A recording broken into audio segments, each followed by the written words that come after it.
તો ખ્યાતિકાંડ મુદ્દે અમદાવાદ ગ્રામ્ય કોર્ટનું અવલોકન આરોપીઓના ગુના રાહત આપવા લાયક નથી. રાજશ્રી કોઠારીની જામીન અરજી ગ્રામ્ય કોર્ટે ફગાવી છે. કોર્ટ આરોપી રાજશ્રી કોઠારીના જામીન નામંજૂર કર્યા છે, કારણ કે કોર્ટે પણ કહ્યું છે કે એના ગુના જે છે તે રાહત આપવા જેવા નથી. ગ્રામ્ય કોર્ટનું અવલોકન છે. ખ્યાતિ હોસ્પિટલના જે આરોપીઓ છે તેના ગુના રાહત આપવા લાયક નથી.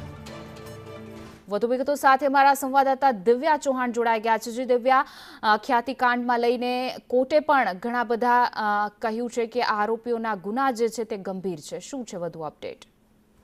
ખ્યાતિ હોસ્પિટલના કુખ્યાત કાંડને લઈને તમામ આરોપીઓએ એક બાદ એક જામીન અરજી કરી હતી. જો કે તમામ આરોપીઓની કેસની ગંભીરતાને આધારે જામીન ફગાવવામાં આવી હતી.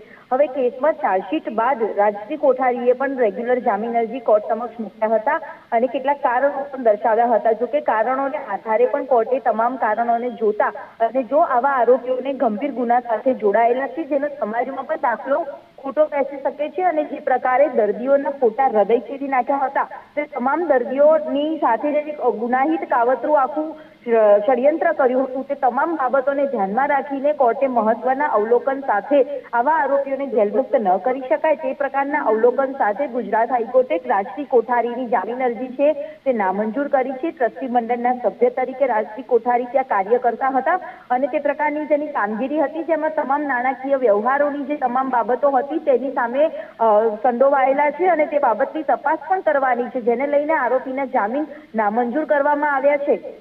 જી દિવ્યા, સમગ્ર માહિતી આપવા બદલ આપનો આભાર.